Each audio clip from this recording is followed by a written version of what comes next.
Bismillahirrahmanirrahim. Assalamualaikum warahmatullahi wabarakatuh. Alhamdulillah wassalatu wassalamu ala nabiyyina Muhammadin sallallahu alaihi wa ala alihi wa ashabihi ajma'in. Amma ba'du. Alhamdulillah, Bapak, Ibu-ibu jemaah Masjid Fathahillah Pasar Tanah Abang Blok B yang saya cintai karena Allah Subhanahu wa taala. Kita isi waktu ba'da zuhur sekitar 25 menit untuk bisa bermajelis, duduk mendengarkan qala Allah wa qala Rasulullah sallallahu alaihi wasallam terkait dengan amalan ibadah yang akan kita datangi, yaitu ibadah Ramadan. Amalan ibadah yang sebagian kaum muslimin benci ketika mendekati bulan Ramadan. Sebagian mereka melihat Ramadan ini layaknya penjara. Sebagian mereka ketika mendapati Ramadan, mereka bahkan gemetaran. Bahkan mereka diantaranya ada yang kesurupan. Bahkan mereka diantaranya justru mendatangi maksiat. Ketahuilah, Ramadan termasuk ketaatan Allah Subhanahu wa taala. Di luar bulan Ramadan banyak di antara kita melampiaskan syahwatnya, dari syahwat makan, syahwat kemaluan, minumnya, syahwat untuk membuang-buang waktu, syahwat untuk meninggalkan ketaatan kepada Allah Subhanahu wa taala. Dan di bulan Ramadan, saat itulah amalan yang besar yang disiapkan Allah Subhanahu wa taala untuk hambanya, penuh dengan tantangan, di antaranya tantangan nafsu kita untuk makan, untuk minum, termasuk tantangan bisikan setan ketika dia mendatangi Ramadan. Dijebaklah oleh syaitan untuk mereka berat mendatanginya. Allah Subhanahu wa taala berfirman sebagaimana dalam surat Al-Baqarah ayat 168, ya ayuhan nas kulu mimma fil ardi halalan tayyiba wa la tattabi'u khutuwati syaitan innahu lakum aduwwum mubin. Wahai para manusia, makanlah anda dari apa-apa yang ada di muka bumi ini, dari yang halal, dari yang tayyib, dan jangan ikuti langkah syaitan. Sesungguhnya setan adalah musuh yang jelas bagi anda. Termasuk langkah-langkah setan akan membisikkan kepada anda, di antaranya di bulan Ramadan, untuk anda tetap melampiaskan syahwat makan anda, syahwat untuk melihat yang haram, syahwat untuk menghabiskan waktunya dari perkara yang sia-sia. Barakallahu fikum rahimakumullah jami'an. Allah Subhanahu wa taala menjadikan syariat puasa ini syariat penuh dengan hikmah. Bahkan semua syariat Islam, terkhusus pada puasa, didapati hikmah, imma hikmah dalam sisi agama, imma hikmah dari sisi dunia. Hikmah dari sisi agama di antaranya disiapkan untuk kita, yaitu amalan-amalan seperti yang ada di bulan Ramadan dari malam Lailatul Qadar. Hikmah di antaranya ibadah dibuka, surga dibuka, pintu langit dibuka, dosa digugurkan. Adapun dari sisi dunia, di antaranya penyakit-penyakit pada diri anda dibersihkan, kotoran pada usus dan darah, saluran kemih pun dibersihkan, sel-sel juga dibersihkan dari kotoran-kotoran makanan yang kita konsumsi sebelumnya. Yang jadi masalah, sebagaimana tema kita pada kali ini, sehat melalui sahur dan buka di bulan Ramadan. Karena banyak sekali di antara kaum muslimin ketika Ramadan justru muncul penyakit, masalah kesehatan. Minimalnya seperti sakit mah, minimalnya seperti pusing, vertigo, migrain, atau bahkan ada yang muncul penyakit seperti masalah kesehatan, kolesterol, bahkan penyakit stroke di bulan Ramadan. Ketahuilah, Allah Subhanahu wa taala Asy-Syafi, Maha Penyembuh, dan Allah yang menjadikan syariat ini termasuk puasa bukanlah untuk menyiksa diri Anda, bukanlah untuk membuat Anda sakit, tapi dengan nama Allah Ar-Rahman Ar-Rahim, nama Allah Asy-Syafi, Maha Penyembuh, Allah Maha Penyayang, Allah Maha Pengasih, Allah juga Maha Bijak. Allah Subhanahu wa taala juga Al-Khaliq yang menciptakan tubuh kita.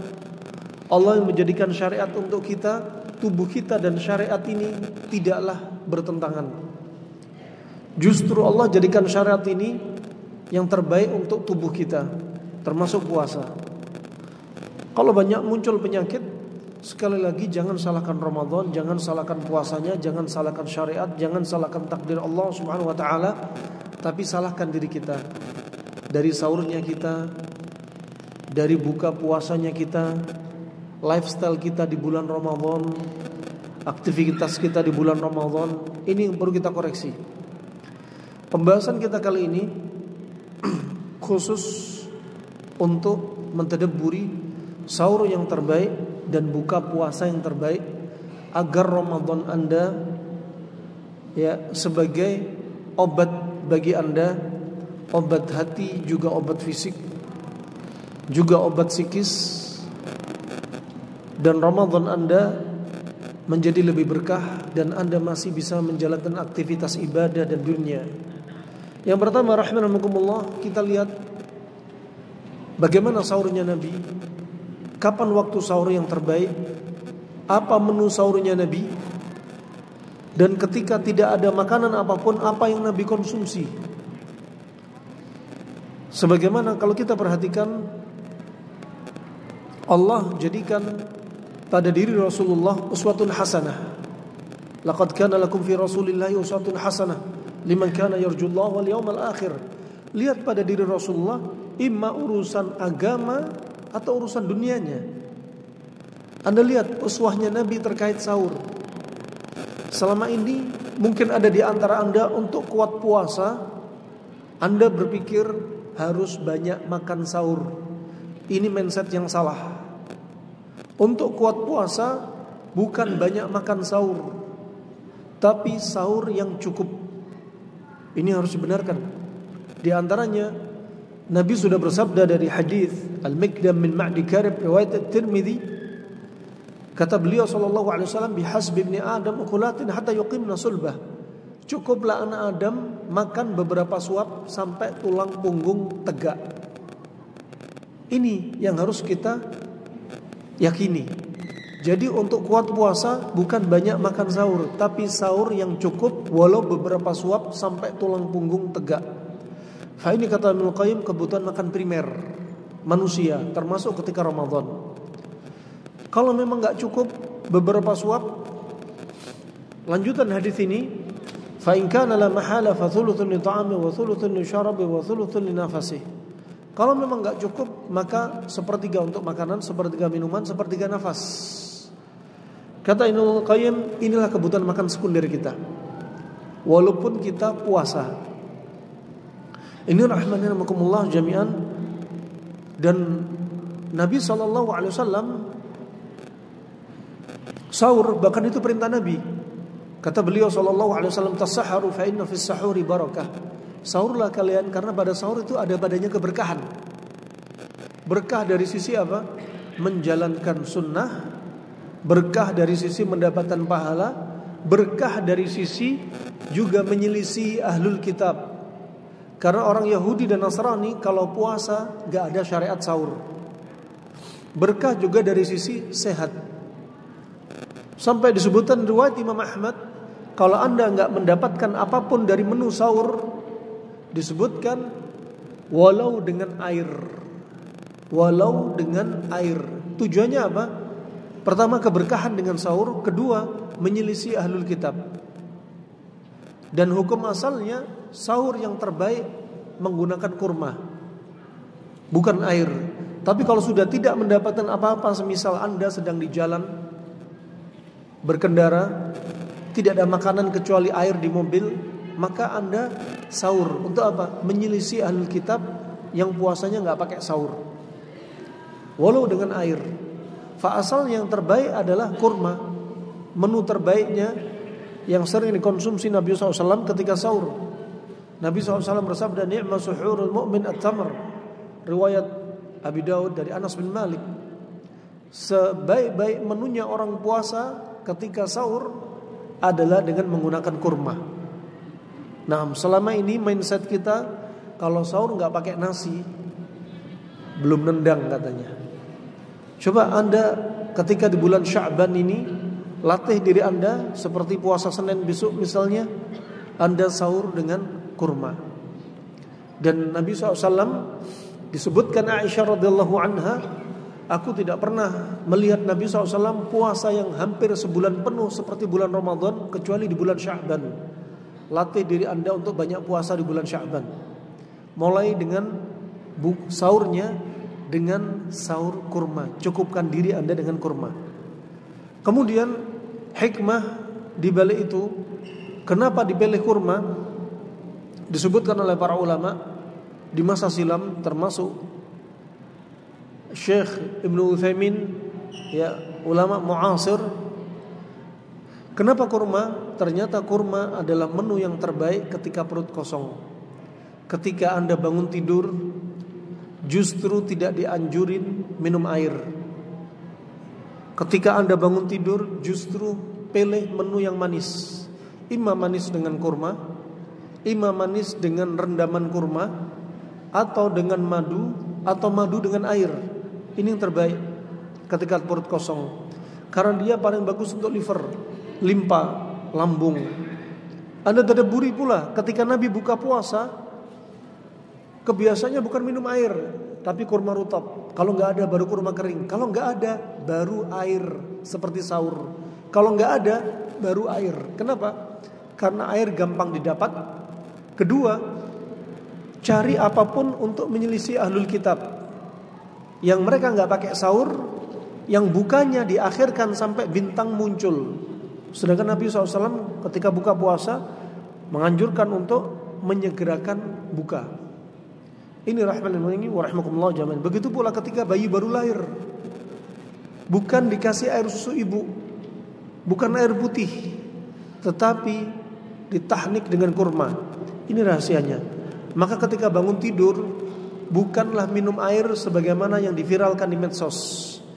Minum air 1 liter untuk mengobati 25 macam penyakit. Bukan. Yang terbaik justru yang manis-manis. Hindari konsumsi ketika perut kosong 5 rasa. Pedas, masam, asin, ya, hambar, pahit. Tapi ketika perut kosong, pilihlah yang manis. Dan yang manis yang terbaik yang dimaksudkan dari buah-buahan yang alami termasuk kurma. Dan Asy-Syafi'i mengatakan arba'atun tuhinu al-abdan. Ada 4 hal yang membuat badan Anda lemah. Di antaranya apa? Minum air terlalu banyak dan minum air ketika perut kosong. Coba bayangkan. Para ulama bukan menyebarkan hoax. Apa yang mereka teliti ini bitaufiq minallah. Kemudian rahmatullahi wa rahmakumullah jami'an, Nabi SAW seringnya sahur kurma. Artinya tidak menutup kemungkinan ada selain kurma, tak menutup kemungkinan. Dan Nabi pun dengan sahur yang sederhana, Nabi bisa bertahan puasa dari ba'dal fajr sampai maghrib. Bahkan pernah disebutkan, pernah Nabi SAW selama bulan Ramadan 2 kali berjihad fisabilillah dengan menu yang sederhana. Bahkan para sahabat juga pernah, kunna nagzu ma'an Nabi SAW wa akalna al-jarada fi 7 ghazawat. Kami pernah keluar berjihad bersama Nabi dan kami pernah hanya makan belalang. Coba, Islam jaya bukan gara-gara makanan. Nah, rahimanallah, barakallahu fikum. Demikian sahur yang terbaik untuk menunya kurma. Kenapa? Dari sisi rasa, kedua dari sisi sifat. Sifatnya dia panas, rasanya manis. Panasnya kurma untuk menghilangkan dahak di lambung. Makanya ketika Nabi biasa bangun tidur sebelum salat malam, Nabi bersiwak. Siwak sifatnya siwak panas kering. sifatnya siwak yang panas kering untuk menghilangkan dahak di lambung. Kalau banyak dahak di lambung karena efek Anda mungkin makan malamnya, yang ditimbulkan ketika Anda bangun dari tidur, mungkin Anda bakal sering bersin-bersin. Mungkin mata Anda bakal banyak kelembapan dan keluar cairan di mata. Mungkin Anda akan merasakan mata kabur, Anda akan merasakan kepala berat. Kenapa? Efek dari dahak yang menumpuk di lambung. Nabi SAW kebiasaannya bersiwak untuk menghilangkan apa? Fungsinya diantaranya, manfaatnya menghilangkan dahak di lambung. Termasuk makan yang manis-manis dari kurma. Kurma sifatnya panas. Kalau kurma kering, panas kering, ya, untuk menghilangkan dahak di lambung dan paling bagus untuk liver dan limpa. Makanya kalau kita lihat seringnya disebutkan sebagaimana hadis Anas bin Malik riwayat Abi Daud, Nabi sering konsumsi sahurnya kurma kering, tamar. Kenapa kurma kering? Tidak kurma mentah, bukan kurma basah, tapi kurma kering. Karena kurma kering sifatnya panas kering untuk menghilangkan dahak. Berikutnya kurma kering kalorinya lebih tinggi. Semakin hitam kurma, semakin kering kurma, kandungan besinya juga semakin tinggi. Kalorinya juga tinggi. Makanya bertahan sampai maghrib.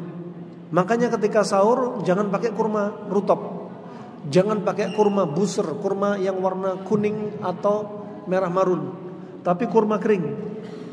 Anda perhatikan, Anda seandainya konsumsi yang berat-berat dari makanan seperti nasi dan ayam, bebek, kambing, sapi, ini termasuk menu yang berat untuk sahur.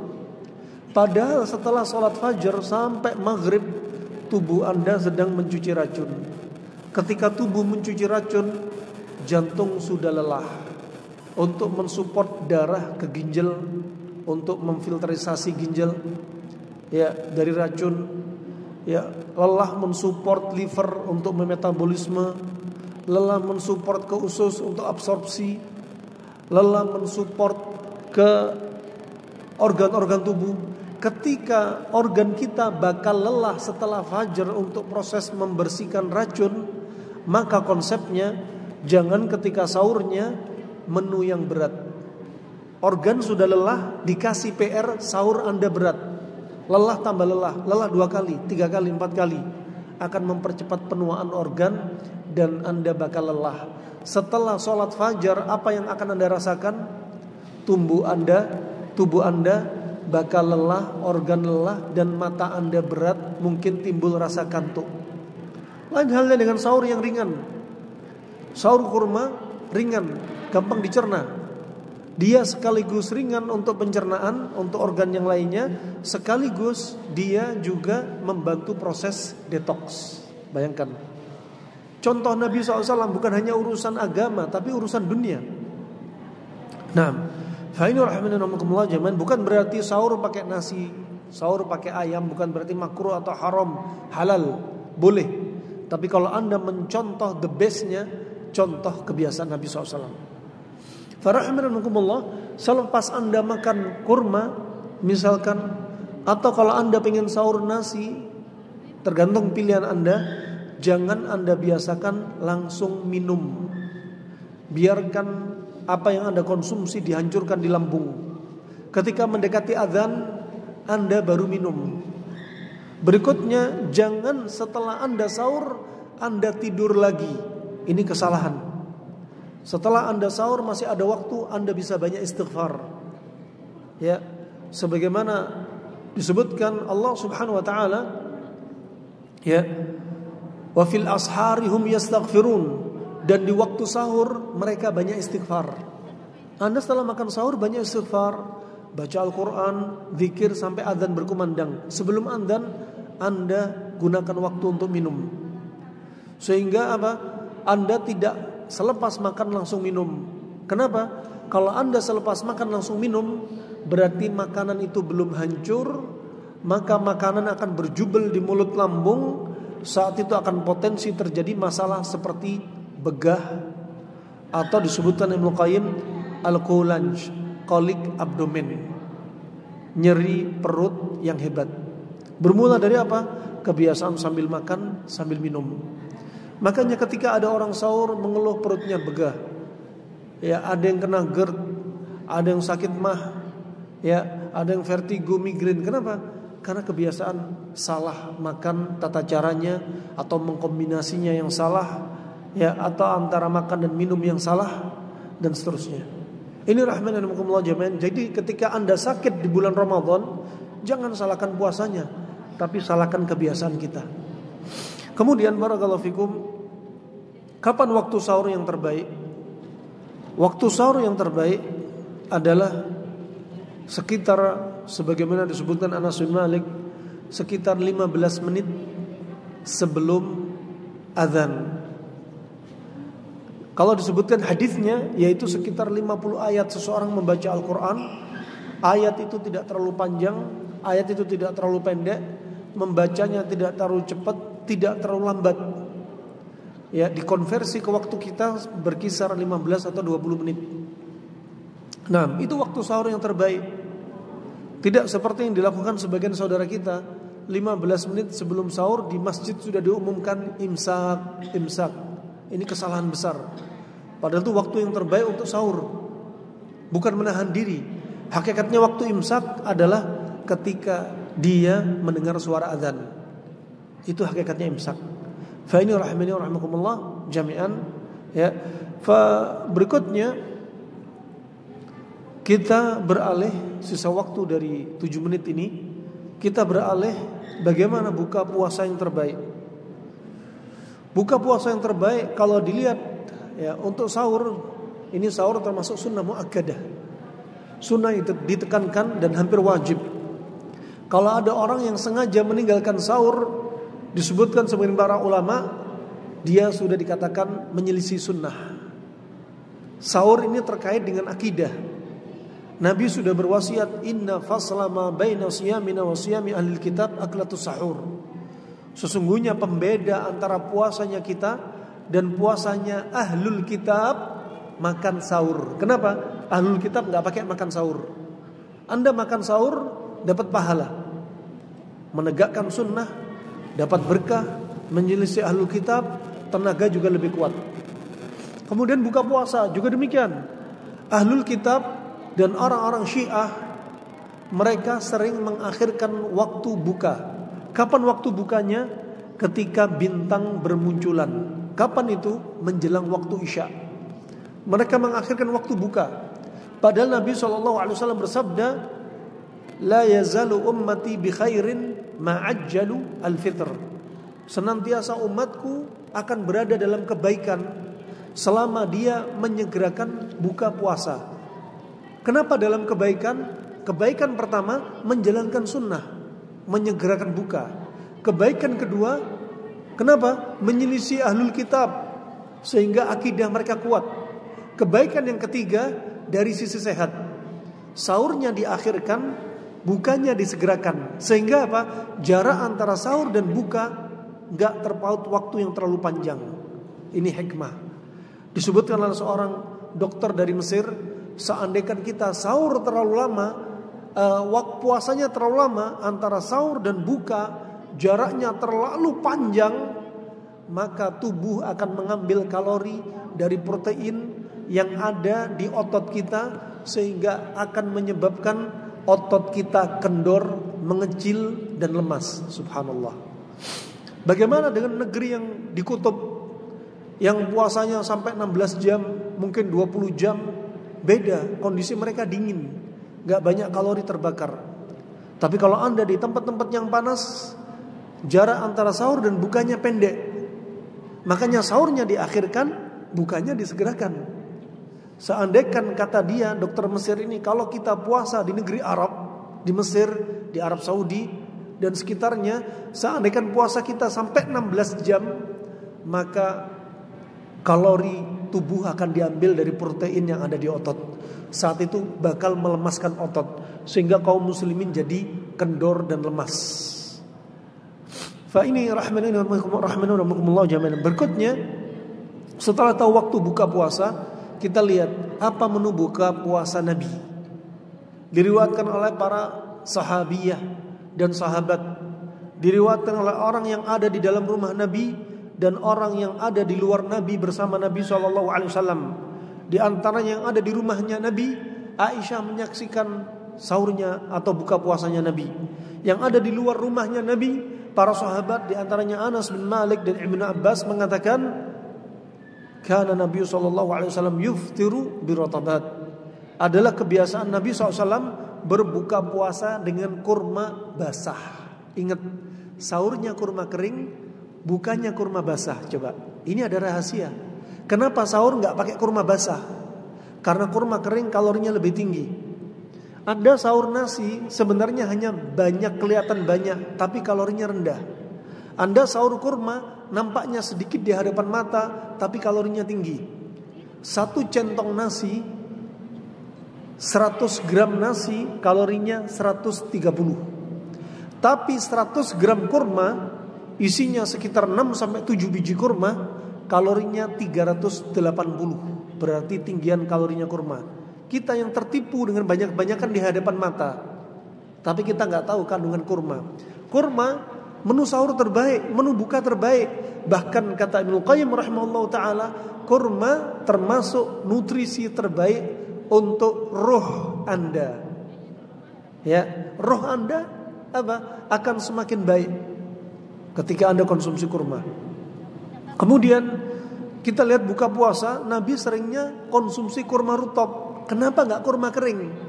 Dipilih kurma rutop ini yang paling utama. Yang pertama, dari sisi rasanya manis, paling cocok ketika perut kosong. Ternyata Nabi nggak ajarkan kepada Anda ketika Anda sedang kepanasan di siang hari sampai maghrib 10 jam 12 jam Anda kepanasan.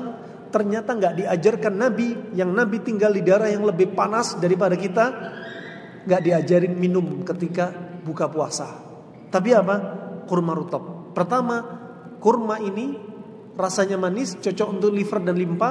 Kedua, kurma ini rutop ini basah.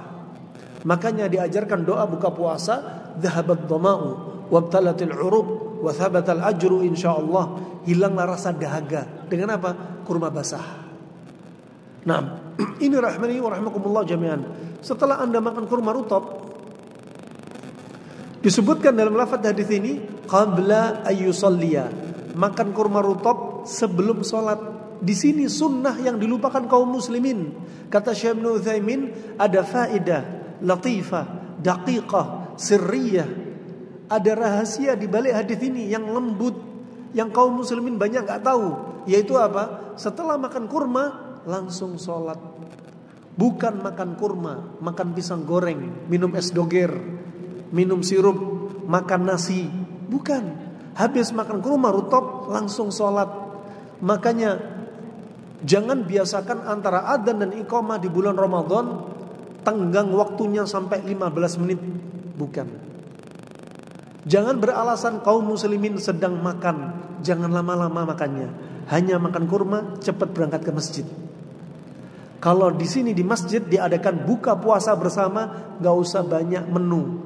Cukup kurma, mau ditambahi ada kurma, ada semangka, ada kurma, ada melon, ada pepaya sebagai pasangannya. Kurma panas, semangka dingin sebagai obat bagi diri Anda. Pilih menu yang manis-manis. Jangan buka puasa yang pedas. Buka puasa ada sambosa sama cabai, pedas. Buka puasa minum apa? Rendaman brotowali, pahit. Ya, jangan. Cari manis-manis. Coba bayangkan. Kurma rutop. Setelah makan kurma rutop, Anda sholat. Apa hikmahnya? Antara makan kurma dengan makan besar harus dikasih jeda. Hikmahnya apa? Kata Ibnu Qayyim, biar tidak terjadi pembusukan di usus. Makanya makan buah sama makan besar jangan terlalu mepet. Kalau Anda makan buah kemudian makan besar, kasih jarak.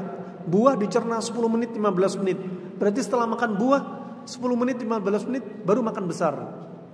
Katakan di sini habis makan kurma rutop, Anda salat maghrib, Anda salat rawatib, baru makan besar. Yang berikutnya sambil makan besar jangan sambil makan buah. Yang ketiga, habis makan besar menu dessertnya jangan buah, harus ada jarak semua. Kenapa? Akan menimbulkan pembusukan di usus. Di antaranya mereka mentadabburi, bukan berdalil atau tanpa dikatakan sunnah, penghuni surga kebiasaannya sebagaimana disebutkan Allah Subhanahu wa taala, wa fakihatin mimma yatakhayyarun wa lahmi tayrin mimma yashtahun.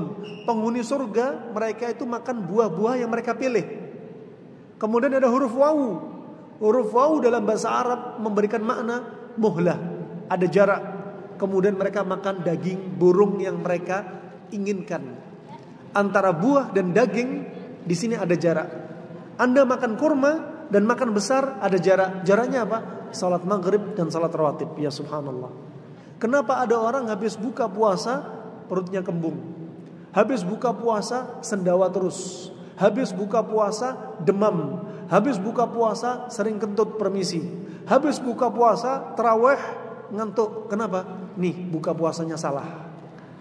Habis buka puasa sakit mah, caranya salah. Ini rahmanakumullah jemaah. Selama ini apa?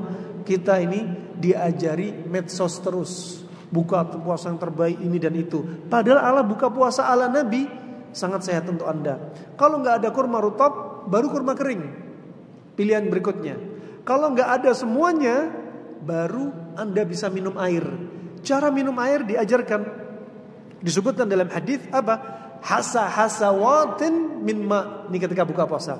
Anda nggak dapat kurma basah, kurma kering nggak dapat, baru pilihan terakhir air. Kenapa air? Karena gampang didapat. Kenapa air? Gampang didapat plus menyelisih ahlul kitab. Ahlul kitab mengakhirkan waktu buka, kita segerakan buka. Sahur juga demikian, nggak ada menu apapun, kurma nggak ada, air. Kenapa? Menyelisih ahlul kitab. Cara minumnya gimana? Hasawat. Bagaimana hasawat? Contoh, bismillah. Ini hasawat.